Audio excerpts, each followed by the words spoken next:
TRS హయాంలో అన్ని డిపార్ట్మెంట్లో నిబంధనలకి తిలోదకాలు ఇచ్చి విపరీతమైన అవినీతికి పాల్పడినారు కాబట్టే ప్రజలు మిమ్మల్ని ఇంటికి పంపించినారు. అది కాళేశ్వరం కావచ్చు, భూముల విక్రయం కావచ్చు, ఫార్ములా ఈరేస్ కార్ల విషయంలో కావచ్చు, ప్రతి చోట ప్రతిరోజు అవినీతికి బీఆర్ఎస్ నాయకులు పాల్పడ్డారు కాబట్టే 10 ఏళ్ళు ఓర్చుకున్న తెలంగాణ ప్రజలు మిమ్మల్ని ఇంటికి పంపించినారు. ఇవాళ కూడా అదే అహంకారపూరితంగా ఇంకా అధికారం ఉన్నట్టుగా కేటీఆర్ గారు మాట్లాడుతూ ఉన్నారు. కేటీఆర్పై కేసు నమోదు చేయడం అనేది సక్రమమైన చర్య.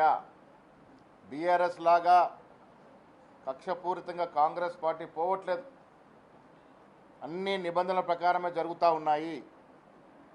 రాష్ట్ర ప్రజలు కోరుకుంటుంది, రాష్ట్ర ఖజానాకి ఎవరైతే గండి కొట్టినారో, రాష్ట్ర ఖజానాకి ఎవరైతే నష్టం చేసినారో వారికి శిక్షలు ఉండాలని తెలంగాణ ప్రజలు కోరుకుంటా ఉన్నారు.